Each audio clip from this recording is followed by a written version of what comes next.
We are going to have a fun conversation, I think, today. I'm just going to put that out there. No, but really wanting to look today in this conversation about the role of story and truth-telling to see how they impact our capacity to innovate. I've invited Dom Thurbon to come and join me, who is an executive, entrepreneur, speaker, researcher and writer in behaviour change in the face of external disruption. Dom, thank you for taking the time to join us today in this conversation. Thank you very much indeed for having me. I've been looking very forward to this one. So we'll attempt to keep it to the fascinating bits, but I would argue it's all fascinating. So let's see how we go. You and I both had the pleasure of speaking at the Jobs Australia conference a few months ago. Yes. And I would love to pick up on something that I heard you say there to kind of start the exploration today, if you're okay with that. Brilliant. So you were speaking in your keynote about the aspect of, we live in this profound time of change and transformation. You shared lots of really great stories, but there was a pattern that you spoke about which kind of caught my attention. You said that during times of change, it's almost never our ability to predict the future. It's the assumptions we have about the present that get in the way of our ability to plan for a rapidly changing world. And that idea, I think, is a really lovely place to begin to kind of find our way into these different ideas of storytelling, truth-telling, asking ourselves better questions. So I was wondering if you could kind of dive in from that place and let's see where it goes from there, if you're happy to. Yeah, wonderful. It's always such a high risk situation when someone says, I want to pick up on something you said at a conference, because I'm like, oh God, I'm about to hear something that I said. Yeah. But no, this one I could definitely stand by. Yeah, it's a wonderful place to start the conversation. And perhaps the punchiest way of getting to it is, as you mentioned in your introduction, the core focus of my work for many years has been in the area of behavior change, and built a behavior change agency. And we would build these very large scale change and transformation programs. And it would be everything from we'd work with 5 and 6 year olds around building financially literate habits, all the way through to working with boards and senior leaders on organizational transformation, which is more similar than you might think, if I'm completely honest. Oh, yeah. And the best way to see patterns is go across all those spaces. Yeah. 100%. Yeah. The master learning that we took from all of that work, probably the touchstone insight that I think we found insightful that we gathered that informs the rest of our work and that really speaks to this thing about challenging assumptions, was the simple statement that organizations don't change, people do. That every time we attempt to address an issue organizationally or indeed societally, we have a tendency to analyze these issues or problems or opportunities through these quite broad reaching, very high level thematic conversations. We'll talk about we need an AI strategy, which every organization needs now, or we need to address climate change, or we need, to reform the way our organization does business to stay competitive in a changing world. But what every single one of those things requires, when they're distilled down, is for individuals to stop doing things one way and start doing things another way, because people change, not organizations. And when enough people change, the organization changes.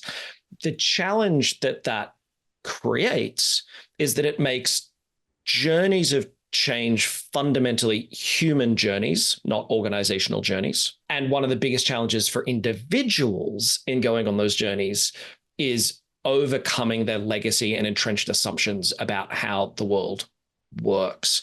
And so it's really, I think, this capacity to challenge assumptions, which, as you say, very much in my worldview is the inability to challenge and overcome our assumptions is one of the things that gets in the way of doing change, in my language, really connects all the way through to that kind of highest level of analysis around individuals being the unit that actually changes in an organization. Fascinating. And can I just jump in on that one? Because I think one of the pieces that's interesting in hearing you talk about those different components is that so much of those go-to approaches around we need a framework on this or we need a strategy on that is our just unquestioning acceptance that those things are therefore robust and true and valid and solid. Like, it's this distinction we've made around saying, if we frame it like that, it's smart and it's rational. If we start to talk about relationships or people or like the soft stuff, like it doesn't have that strength, and we haven't connected it to pieces that we have just accepted as being valuable or business-like. And so there's so many unquestioned beliefs and like worldviews that sit under why those patterns of behaviour are so present in the way we run our businesses and the way we lead. I agree with that on such a deep level, Bessi, honestly. And I often puzzle as to why it is, like why that is the case. And I think part of me says the nature, especially of like contemporary Western business, has self-selected for a certain type of person for a very long time. People who are much more comfortable in spreadsheets, in linearity, in particular approaches to thinking about the world and solving problems, and has less selected for extremely empathetic, extremely like pro-complexity, extremely relationally driven people. I think it's obviously changing now and been changing a lot in the last 10 to 15 years, I think. But I think we still have that legacy of kind of, to a hammer, the whole world is a nail. And the hammer that lives in organizations is like, we can definitely just process our way out of this problem.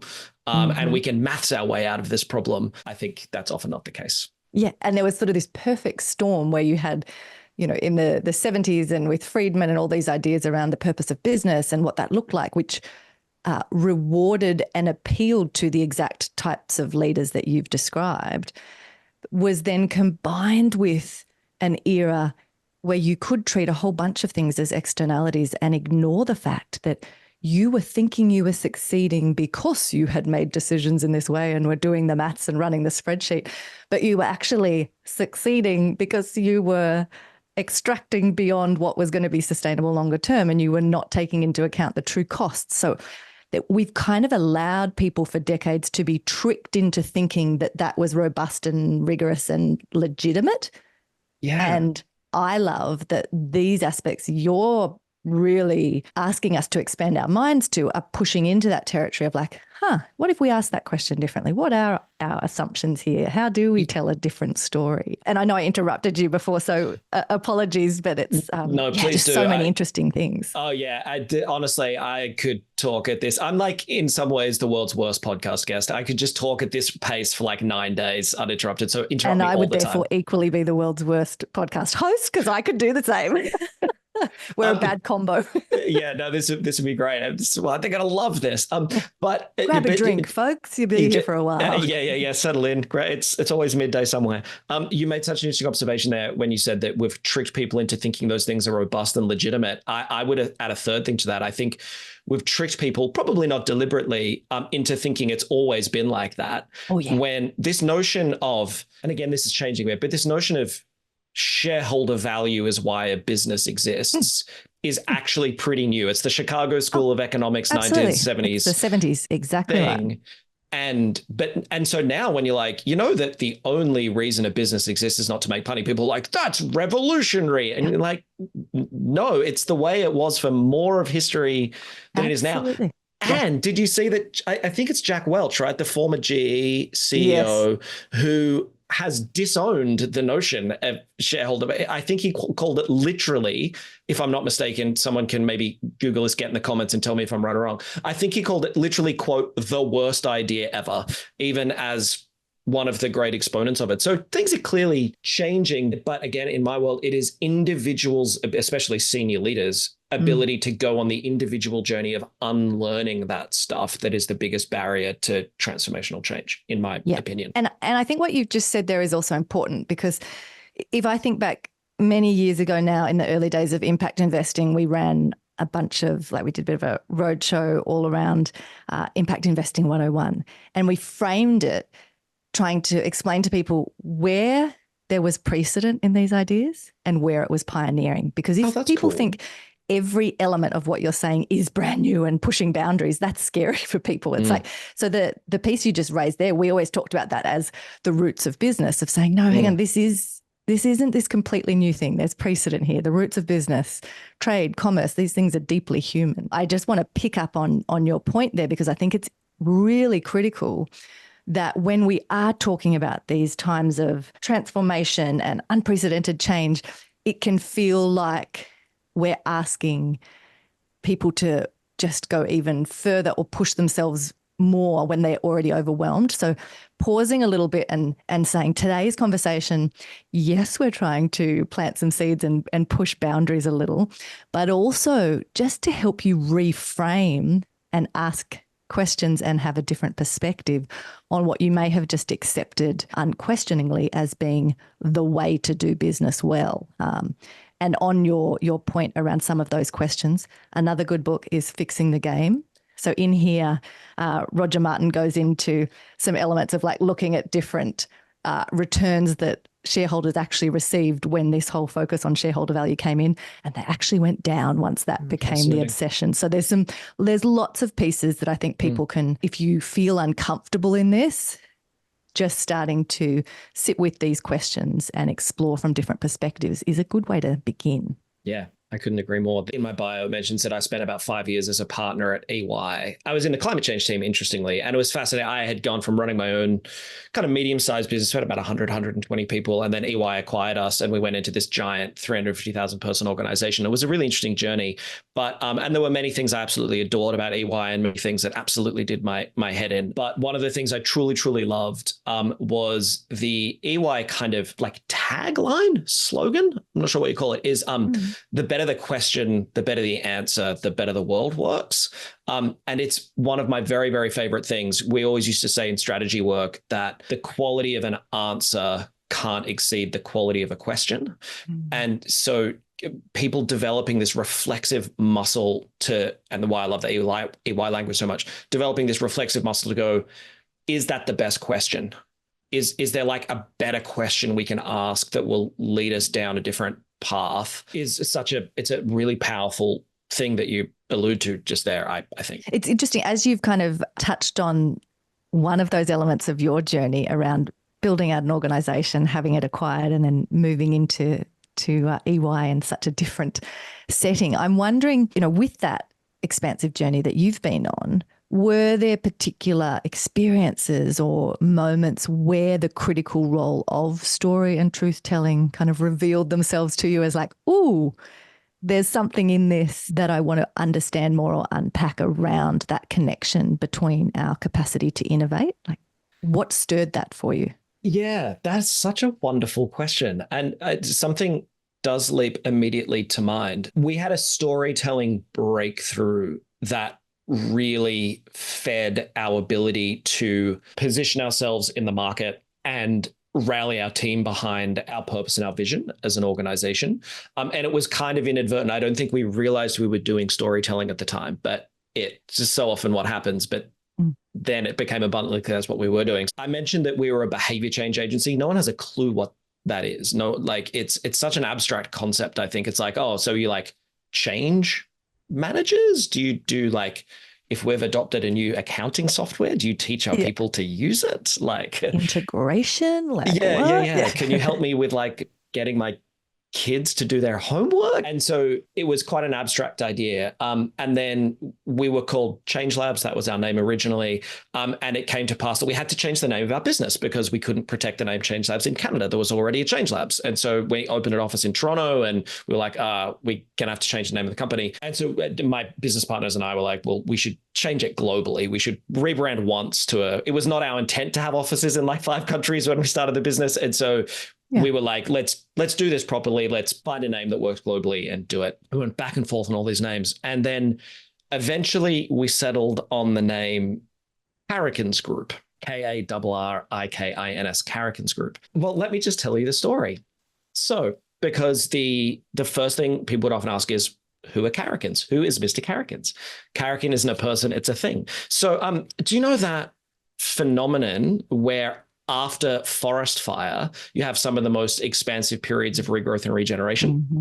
Yes. So that's true in many, many parts of the world. It's particularly true of Australian scrubland. And this has been an observed phenomena for centuries, if not millennia, people have known that. Yeah. But the actual biological mechanisms by which that occurs have been mysterious for a very long time. No one could tell you exactly why it was. There were lots of systems level theories, but no one could tell you biologically why that's the case until the early 2000s, when a West Australian scientist discovered a chemical. It's a plant growth regulator hormone, and it's found in leaves, and it's activated by smoke such that after fire, the smoke triggers these plant growth regulators, and that's what stimulates the growth. So there's this little growth regulator that's activated by smoke. And when he discovered that, he called it a Karakin, after a Noongar word in Western Australia. Karak means smoke. It's a Noongar word. And so this West Australian scientist, in deference to his heritage,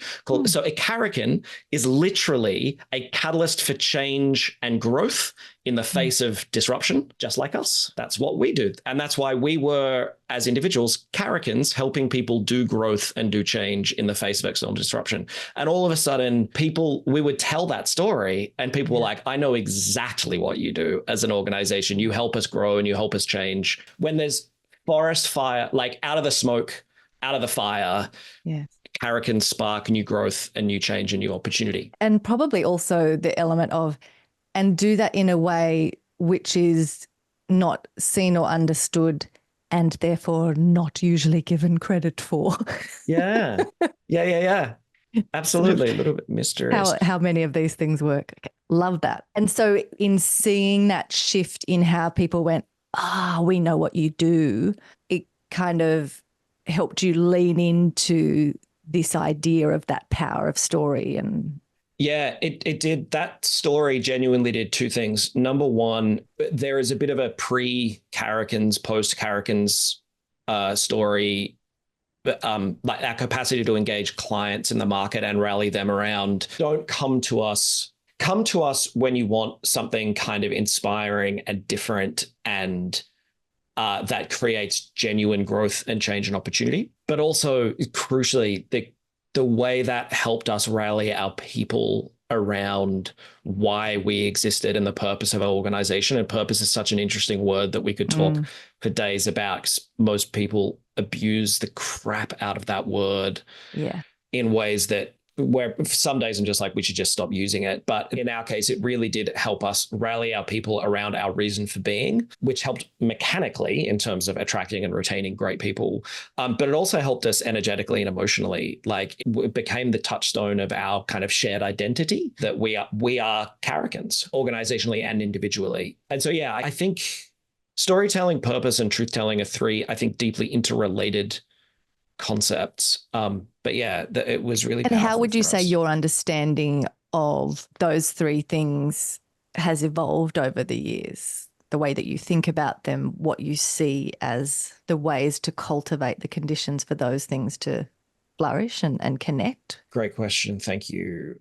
So I think on purpose, I'd be fascinated in your views on this in the work that you do. I think my understanding of purpose has changed from purpose being an act of articulation to purpose being an act of alignment. I think people think too frequently about purpose synonymously with purpose statement, and then they just come up with kind of words. But again, companies don't change, people do.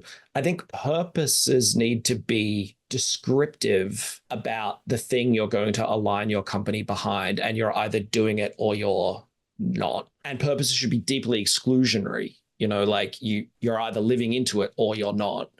Whereas most purpose statements seem it's not just generic.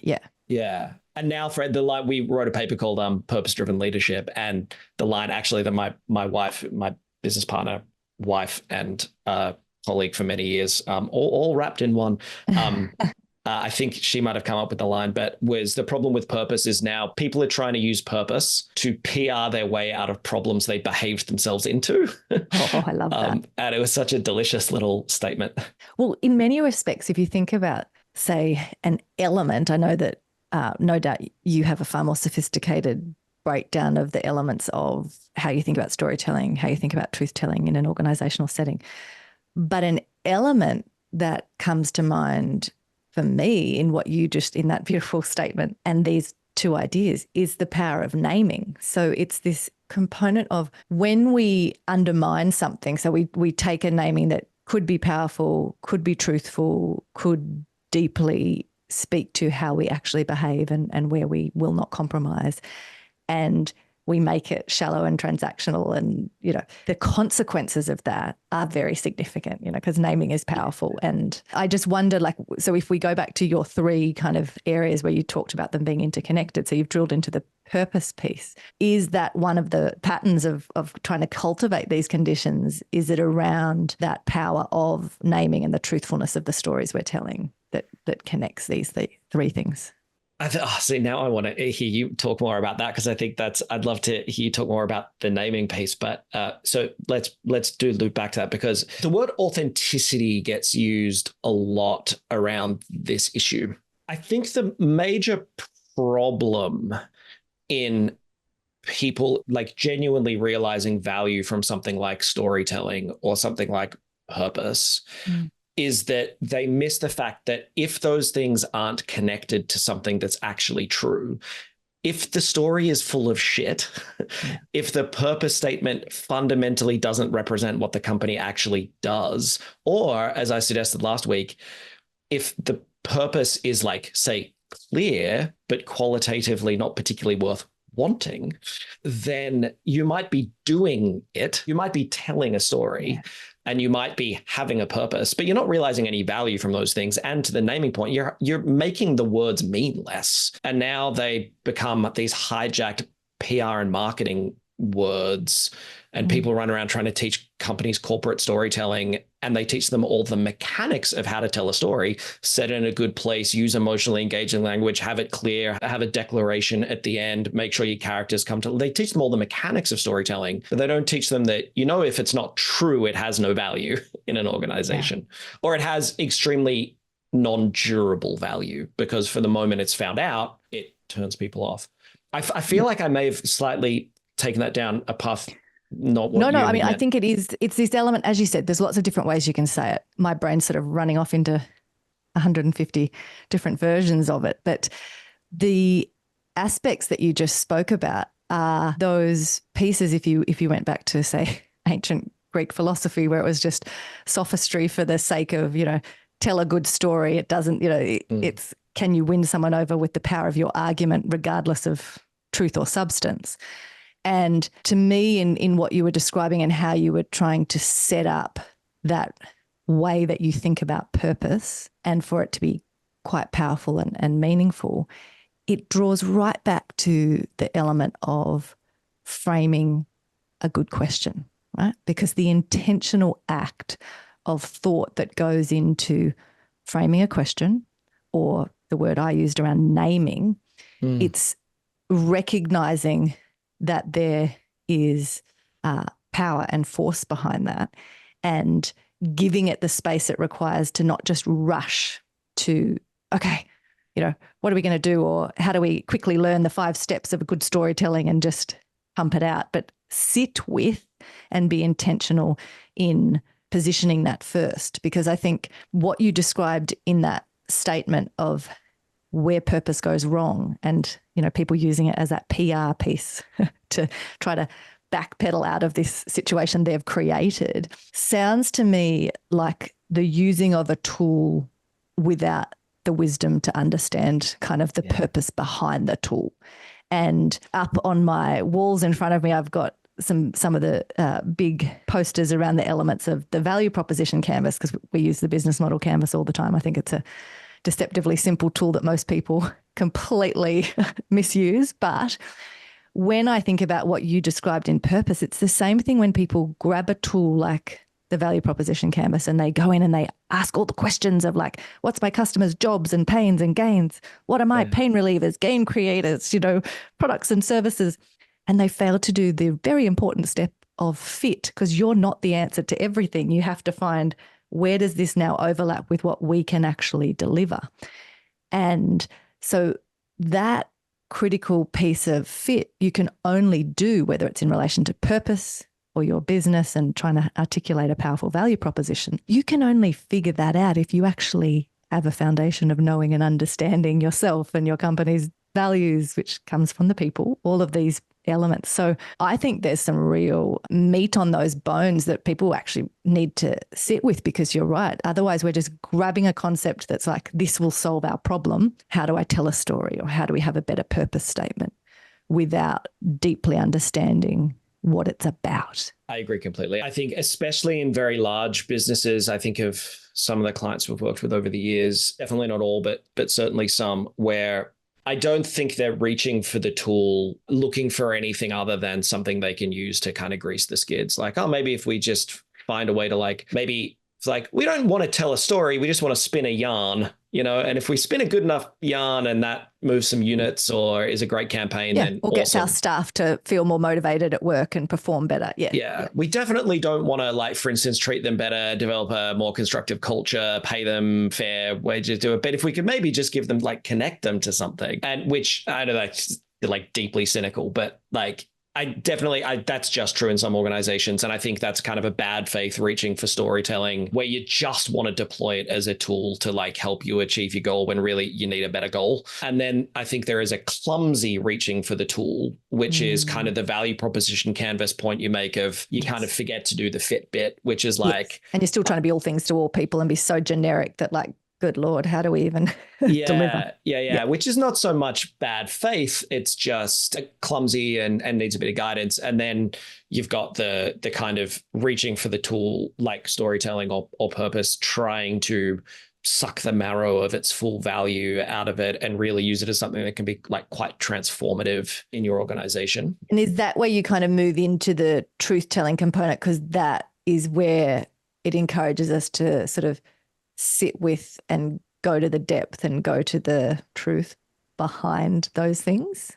Yeah, I think that's exactly where that comes in. I think the problem of truth-telling, the struggle with truth-telling, I think, is that I think this is one of those things where it's becoming increasingly difficult to connect with both the importance of it and the practice of it in organizations, because we're set in a context of a society that is frankly falling out of love with the truth. And I know I shared some data around that at Jobs Australia, but I think it is a complex, multifaceted web of contemporary factors. Probably at the very top of the list, it's the way that social media and algorithmically generated and served content fractures shared experience in societies, where we really are falling out of love with the notion that truth, that there even is one, because the worst export of postmodernism is this kind of like epistemological relativism where like everyone has their own truth and you've got your own truth. And that's like this kind of, we're falling out of love with the idea that there even is a truth.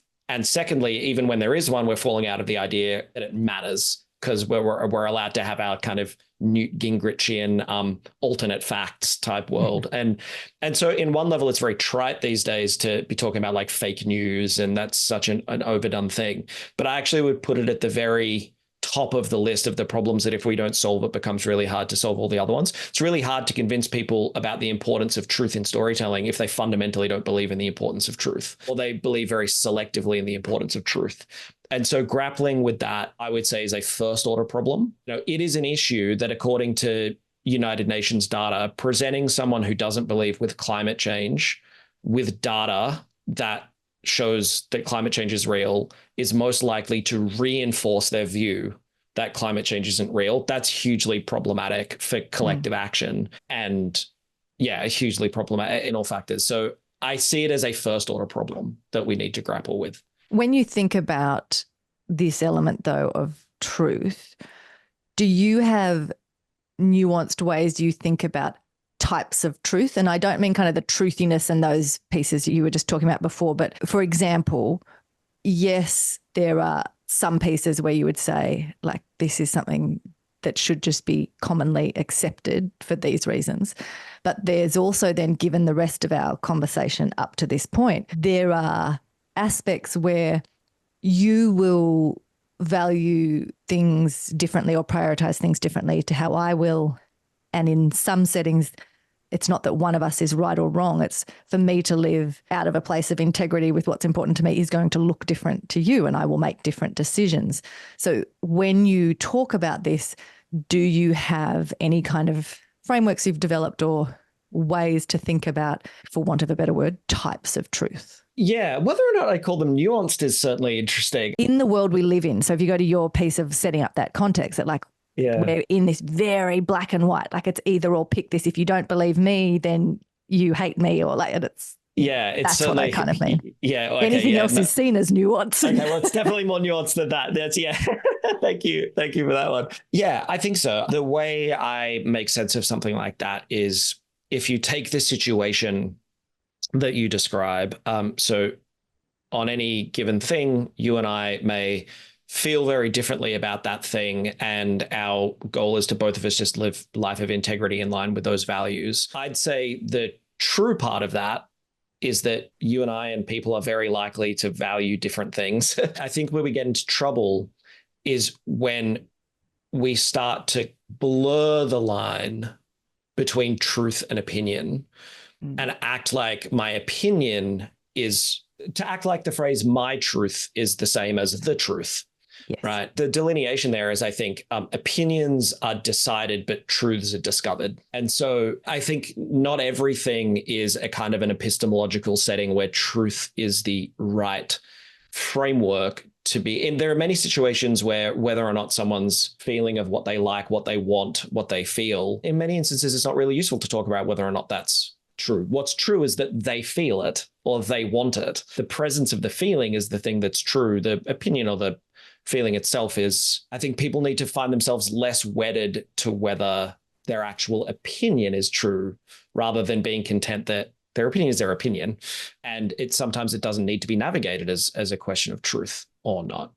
And when you think about this element of the role of storytelling and truth-telling in organisations and our ability to innovate, for example, given the current climate that we all live in, do you think that the distinction still needs to err on the side of how do we get to a place as a group of people, because like you said, the change happens with the people, not just an organisation.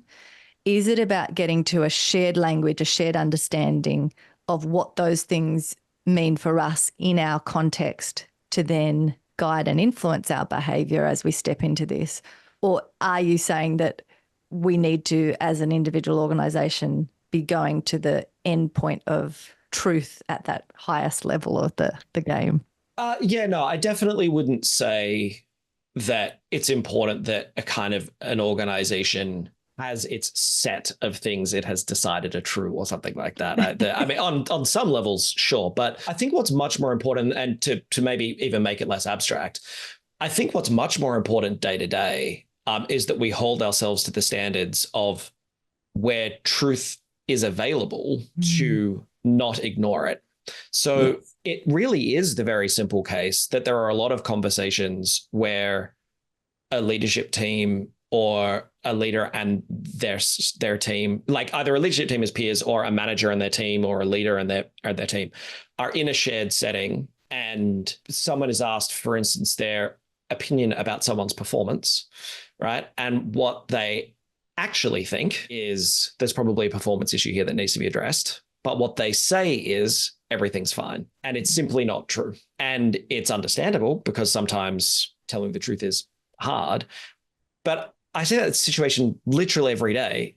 And the way I know that that's a situation is generally that leader will then come up to me after the meeting and tell me their actual opinion, which is extraordinarily unhelpful. And it's probably one of the most common and repeated things, is that we share one thing in public and then another thing in private, and it's hugely destructive. And it's really destructive to innovation. It's really destructive to team culture, and it's really destructive to performance. And so we kind of don't even need to get close to like the really big epistemological questions, which I'm kind of empiricist on. I do believe that every question in the universe has an objectively true answer, but we don't need to even get close to that kind of moral realism, because we're still grappling with like people just not saying the true thing in conversations when truth is obviously available. Yes. And so do you think when you made, like in that example you gave, is it, say, for example, the element of by not telling the truth in that setting, even when we did know the answer, the blocker then to, say, innovation or, you know, pushing into new territory, having an organisation and a culture amongst our team that can look at problems in different ways and come up with new ideas. Is the blocker that's created there partly based on the erosion of trust and safety? Like what are some of the elements of what happens that then prevents us from those pieces that we all are saying publicly we want? Oh, we need to think outside the square. Oh, we need to be innovative. Like, what do you see as the individual components or some of the components that are blocking it? So without a doubt, the one that I'm sure would be the obvious one that everyone would reach for when asked is psychological safety. So without a shadow of a doubt, if an individual feels they are going to experience any negative consequence by virtue of the action, it becomes too aversive. And the main reason for that is it intersects with the second barrier that gets in the way, which is a really well-meaning, nobly intended fear that you're going to hurt someone else. If you are a nice person, it's not a pleasant experience to go up to someone and tell them that you think they're not doing a good job. It's just not. You fear the impact it will have on them selflessly. You fear the impact it might have on your relationship selfishly. It's already hard for really good reasons. If we add that it's hard because it's aversive, because we're worried about what it might mean for us or our career, you're basically guaranteeing in that environment it's not going to happen. And so this is why organizations don't change, people do, in my opinion. I feel as though we know that leaders have an outsized impact on their organizations culturally.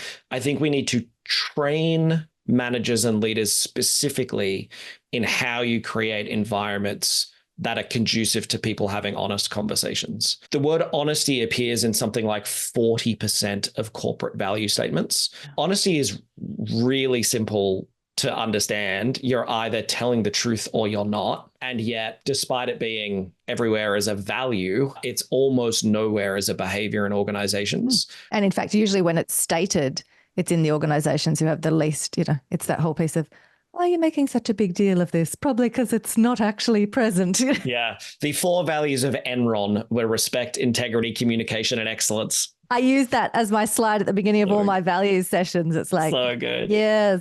And what happened there, my friends? So true. So if we kind of then, because that is a nice way to sort of take us all the way back to these elements of the questions we ask and assumptions and starting to come at things from a different perspective.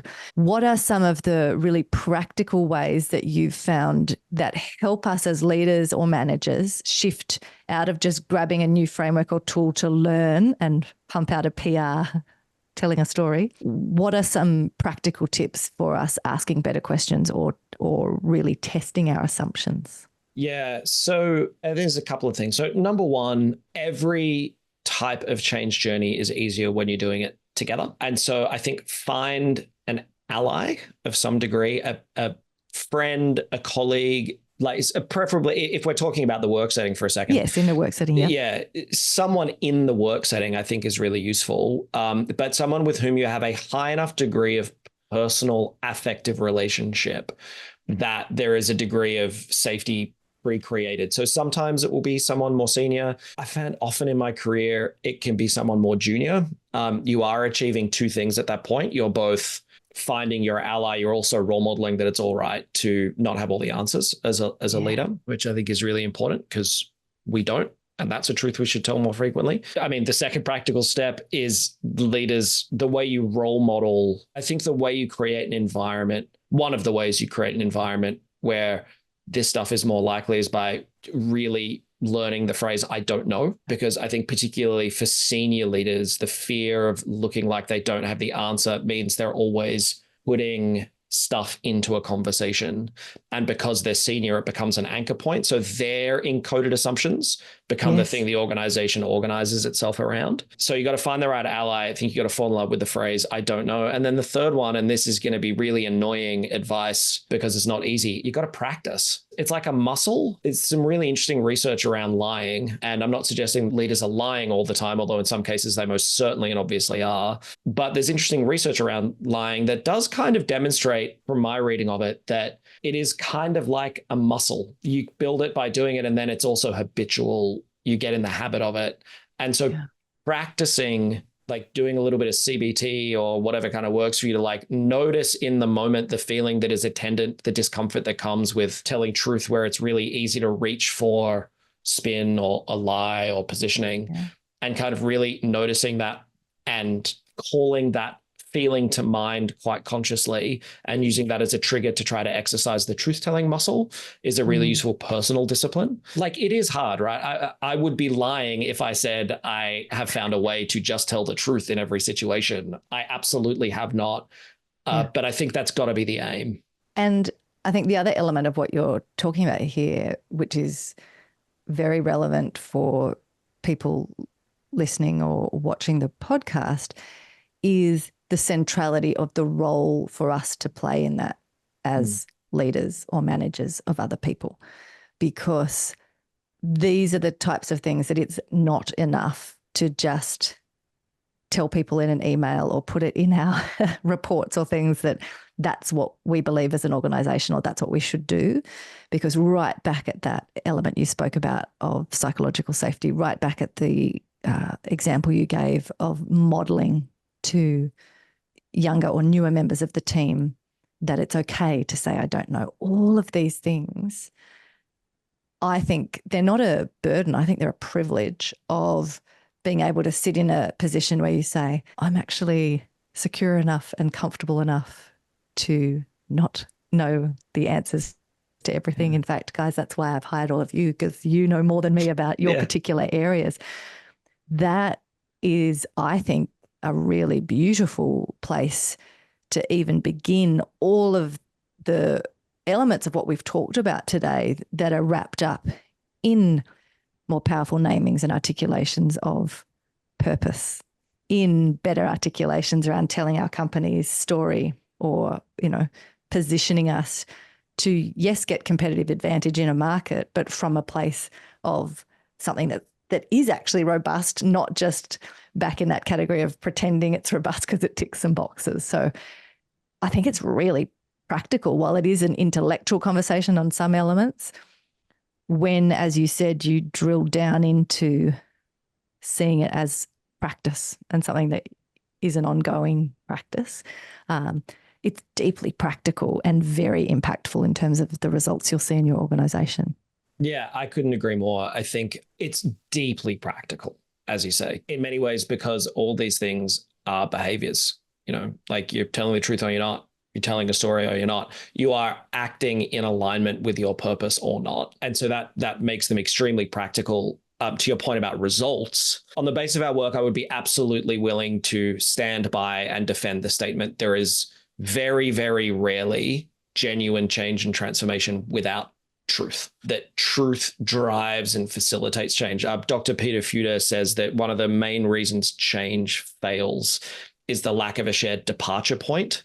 It's not that we don't all agree on the vision, it's that we don't even agree on the need for a departure from the status quo or where we all are today. And that's an act of trying to develop a shared place and a state that we're all in, a shared set of facts that describe the status quo. Part of that is challenging assumptions. Part of that is telling the truth. Well, and it's your piece of, it's asking questions. It's using the questions to get into, okay, I think we're using the same word but meaning different things. Tell me a story about what that looks like for you. Or like, because you're right, without those practices, it's pretty difficult to be confident that you're clear in the starting place and that you have solid questions from which to go out and act from. Yeah. Do you have any examples in all of the different projects that you've been part of, either architecting or being an actor in, that would kind of paint a picture for us as we wrap up around a leader's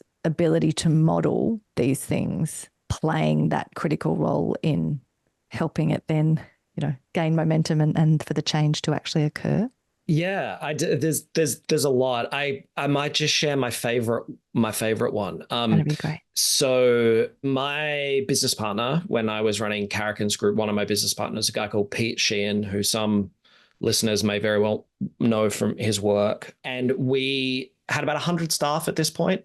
And we undertook a really robust process of evaluating the impact of ourselves as leaders on the business. And so we used a tool called Leadership Impact, which many people know, by a Chicago group called Human Synergistics. I think it's the best kind of leadership impact measurement instrument that exists in the world. It's extraordinarily robust. And so we undertook this process of measuring our impact on the team. And I know he doesn't mind me sharing this. He has told this story in public before. The results that came back for Pete were, frankly, the results that came back for any of us weren't that awesome. But the results that came back for Pete were, I think in the words of our coach, could be viewed as catastrophic in terms of the impact, particularly on kind of more junior members of the team. Now, he was off the charts on a whole series of parts of his impact that were driving results in the organization. And so he was having a great impact, but at the same time, he was doing lots of things behaviorally that were creating really high levels of competitiveness, feeling like people had to overwork themselves. Like he was having a really, if people know the tool, red impact on the way it's done. And so now a lot of leaders in that situation, and anyone who's been through 360-degree feedback in their company will know what I'm about to say. Most leaders get that report, and the first thing they do is they argue with the methodology, right? And they look at the survey and they go, oh, well, not valid for these, not valid for these reasons.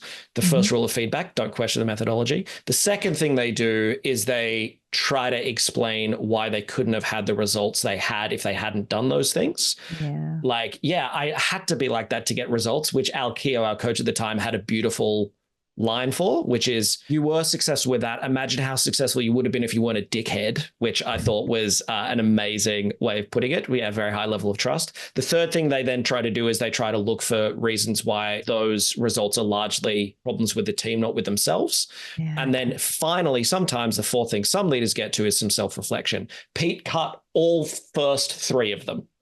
He just skipped them all completely. And he went straight to, okay, well, that's a problem. How the hell am I going to fix that? And what he did, as I build to I've never seen any other leader do this. Not long after he got his results, we had a whole of company event, right? About 100 or so of the team came in from North America, New Zealand, all around Australia, came into Sydney. And so like we have the opening session of the event. It's really great. And then first substantive session, Pete gets up, sits on a stool in front of the company. His coach sits beside him, boxing in the middle, just in case it gets a little bit heated, shows a big slide of his results, says, so I asked for feedback and everyone was kind enough to give it to me. It turns out, I think the impact that I'm having on this team is nothing that looks like the impact I want to have. I really need people's help in fixing that. Can we start by I just want to create a space in this room where people can actually tell me this to my face. If anyone would like to share any stories or examples of things I've done that have created to these results, I'd just like to listen to them and I'd like the whole team to have a chance to hear them. And so there's a bit of silence. And then one by one, people start sharing stories. And obviously now Pete's in tears, they're in tears, the coach is in tears, everyone's. And then we have this amazing cathartic moment. And then we get to the next bit, which is, all right, so what should I do to fix it? We have this amazing constructive conversation. I've never in my life seen someone so wholeheartedly embrace we're just going to have an honest conversation, as hard as it is as a group to navigate our way through it. And it was properly transformational on the relationships in the business, but also on, he got better as a leader. Like he got so much better, like everyone won. And it was an extraordinary example of, one, assumptions, right? Because the first three assumptions, there's something wrong with the instrument. I couldn't have done this any other way. And this problem must be with them. Those are the assumptions that we normally have in our head when we get feedback. It was challenging assumptions. It was this tremendous act of truth-telling, but it was so committed to purpose.